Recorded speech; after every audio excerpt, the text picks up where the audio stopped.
அருமுகனை வேண்டி ஆராதனை செய்தார்.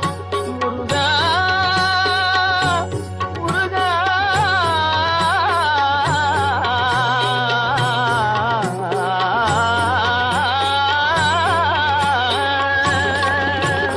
அருமுகனை வேண்டி ஆராதனை செய்தால் அருகில் ஓடி வருவார்.